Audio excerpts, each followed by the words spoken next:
Okay, so welcome to the Bailey and Getting Show.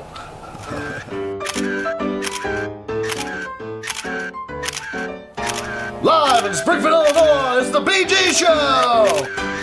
go ahead. I'd like to introduce Wayne Tuttle here. He is a director, producer, filmmaker, writer, special effects, makeup artist, everything. Special effects, yeah. He does special effects. But yeah, thanks for joining us, Wayne. Appreciate it. All right. Thank you for having me. Yeah. All right. So basically, what happens is we're going to sit here with Wayne Tuttle today, and he's going to talk about his film. And what we're going to do is it's in the pre-production right now. But yeah, go ahead, Wayne, and tell us all about it. What's the film about? How you got into it, and all that kind of fun stuff about it. Well, he may not want to tell us all about it, right? Because Just a little bit about it, just a little a plot about it. So. But I think he got the gist. So. I got that. All right. Well, it started off as a dream of mine with my first character, which was Stitches, and I did my first photo shoot with him. When I do my shoots, I do stories, kind of like a flip book. You know what I'm saying? Like you'd have the pictures in order, you'd flip it and tell you a story. Oh, yeah, That's kind of how I do my photo shoots. It's cool. I got in trouble for that a lot. Old school style. You know? So that's how I do my shoots. I started off with Stitches, and as my dreams progressed and telling me more stories, the family got bigger. So it wasn't just Stitches. I started having all these other characters. You got Willow, you got the grandfather, you got Uncle Cleaver, there's Hearst and Hale, and then I got Tough and Stuff. And what they are a family that are not blood, they're misfits from where they came from, and the grandfather pretty much brought them together. And they're just this cannibalistic, fucked up family that live in the woods. Yeah, if some of you are fans with Wayne and everything else, I've seen his pictures and his storyboards with the pictures and everything. It's awesome. Thank you. But if you have not seen them, you got to go to.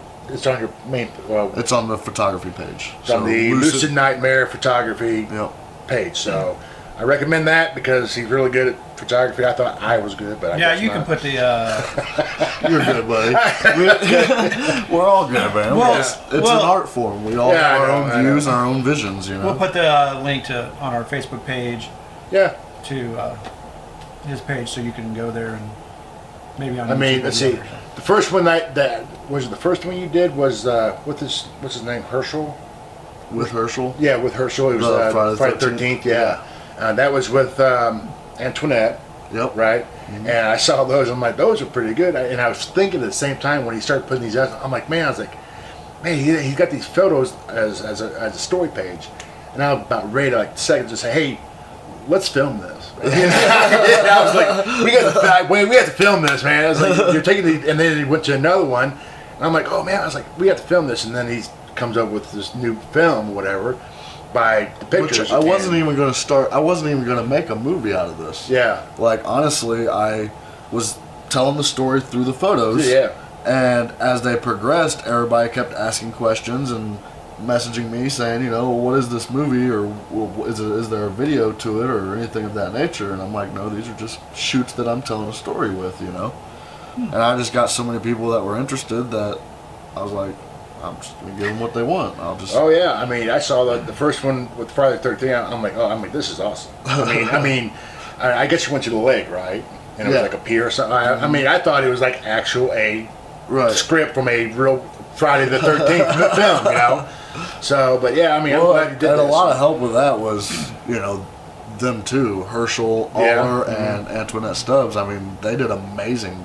Oh yeah. Their acting skills were great, and he perceived Jason so well that yes, he did. He studied, and part 3 was his Jason, and he was just all about it, and he's perfected his style, the way he walks, the way he stands and stares, and it's just really good how he does it. So. I think the first time I saw him was at the Riverside Haunted Yes. That's where I thought Yep. I saw that. And I was like, Yep. oh my God, that thing's freaking me out. I know it's not real, but I know it's freaking me out. Right. But yeah, I watched all the photos. I'm like, oh my God, I mean, this should be a film. I mean, it should have, like Friday the 12th or something. Or something like that. But now this film that you have now, it's, I forgot again. Forgotten Family. Forgotten Family. You Now forgot you did a screen photo with that a little bit, didn't you? Or Yeah, not? it grew into, it started off with Stitches, Yeah. and as it went, like, I introduced Willow with Stitches, and then it went from, it was them two, and Uncle Cleaver was added. Okay. And then I ended up adding Hearst in the next one, and then ended up adding, Hell. Okay. But, I still got other family members that have not been seen in the photo shoots yet. Oh, good. So Okay, well. you will see the other family through the film. Oh, wow. Now each one of them have backstories, which you'll get some of the backstory Okay. in this film. So basically, this film's going to be come out, but then basically when that comes out, you're going to actually do a backstory of how they got to. Well, there's a little bit in this film of some of their backstories, Okay. because it kind of intertwines with the story that's going on. Okay. But in the sequel is when we'll start getting deeper into their backgrounds and how they okay. became the family. Now, I know it's kind of hot. It's been heat and humidity. How does you guys? I mean, I know you got the forest and the trees and all that. What's with the bugs? I mean, the bugs and the sweating and all that. I mean, how do you deal with all that kind of stuff out there, like during when it's hot outside? I don't even think about it, honestly, because I'm going there tonight to camp out. Yeah. And that way, because I'll be up at like 4 o'clock in the morning wandering around like, well, what am I going to do? Oh, Lordy. Set up my scenes, and I'm just that way. I won't sleep. I'll be there in the middle of the night doing what I need to do. I've only been up a few times that a little earlier for filming. When I had to film, be on set at 5 o'clock in the morning in Chicago on a Adidas Chicago Bulls commercial.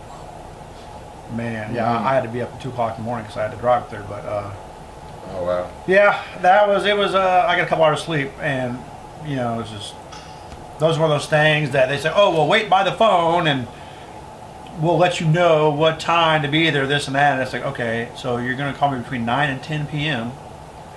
So I might get a couple hours of sleep, and when they said 5:30 in the morning, I'm like, oh my God. Yeah. So it was fun. But I mean, what got you started into doing this stuff? I mean, I just fell in love with horror movies. I mean, I think I watched my first movie at 5 years old.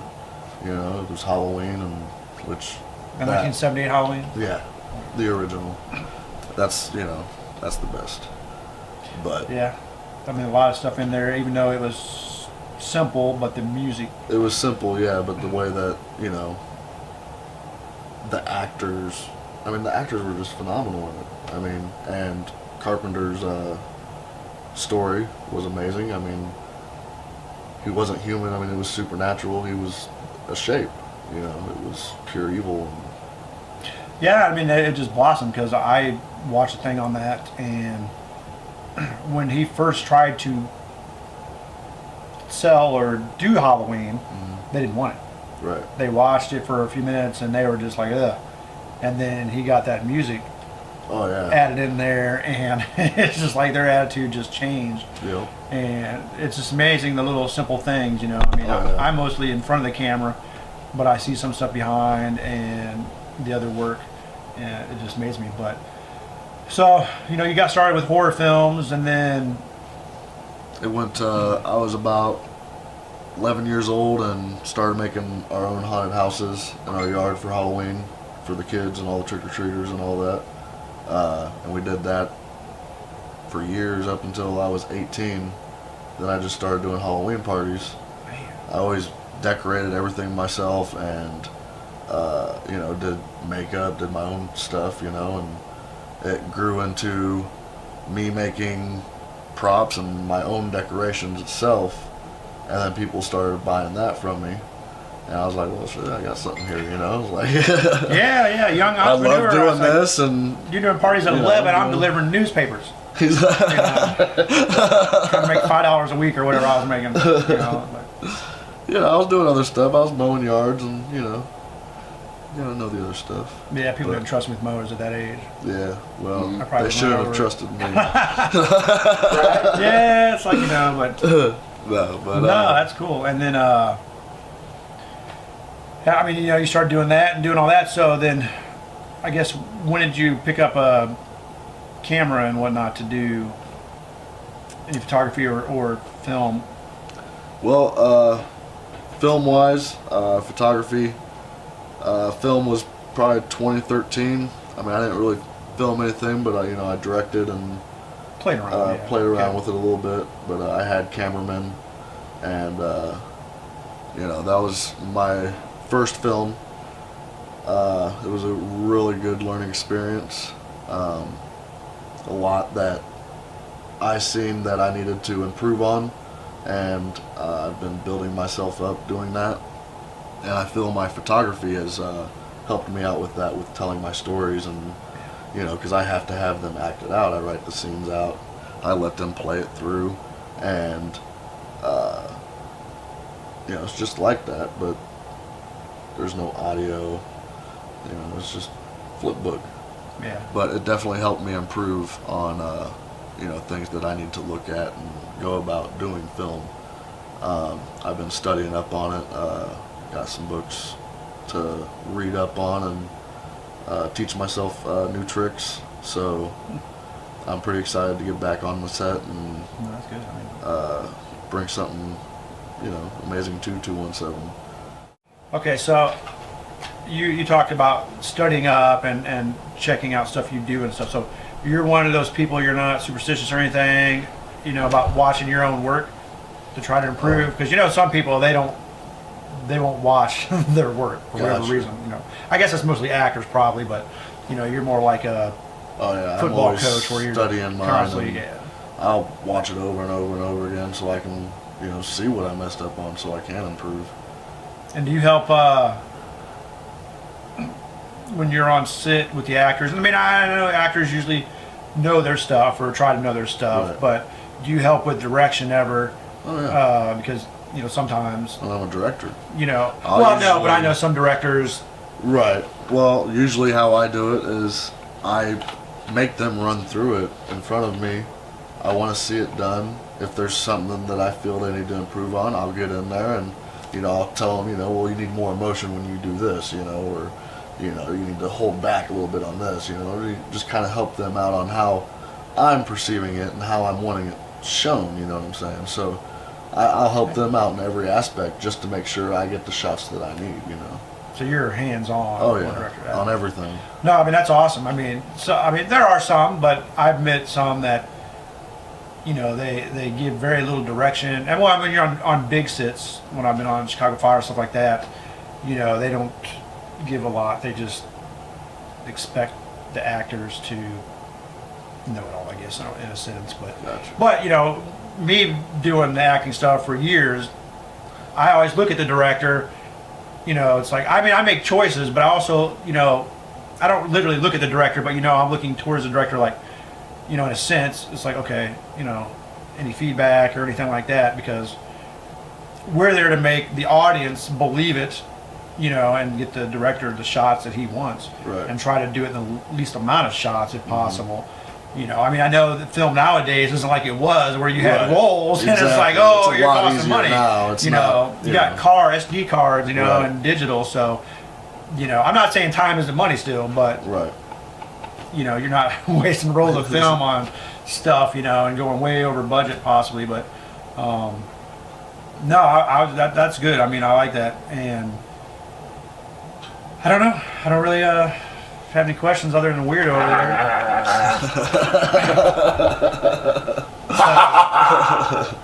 Oh god, that thing was hot. It's just plastic. Yeah, but it's hot when you got air going right at you. It's got a mouth. I don't know. Yeah. Open up. No, but anyway. But I mean, are you have any trailers yet, or you're still working on those for a trailer? We'll or- have a trailer hopefully by the 24th.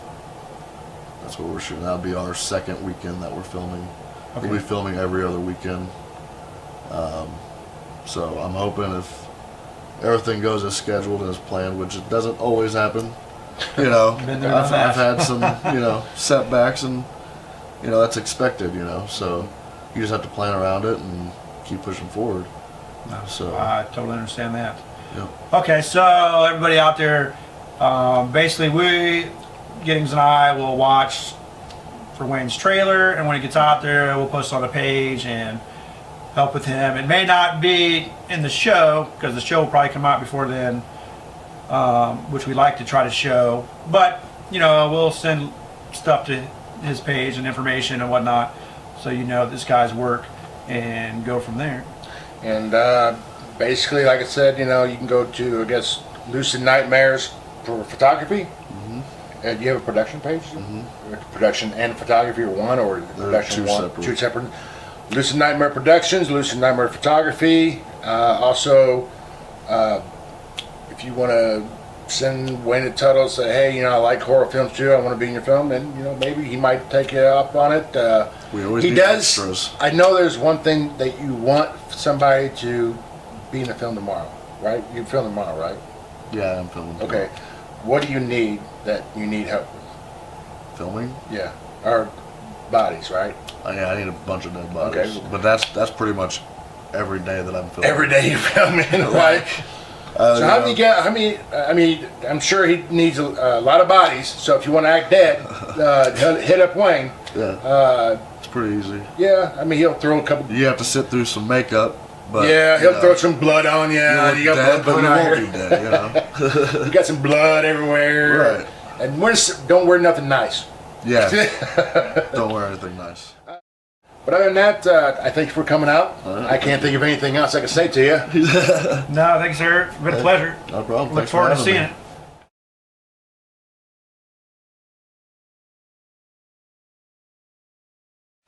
Hey everybody, Bailey from Bailey Giddings. Hey, check us out on YouTube when you get a chance.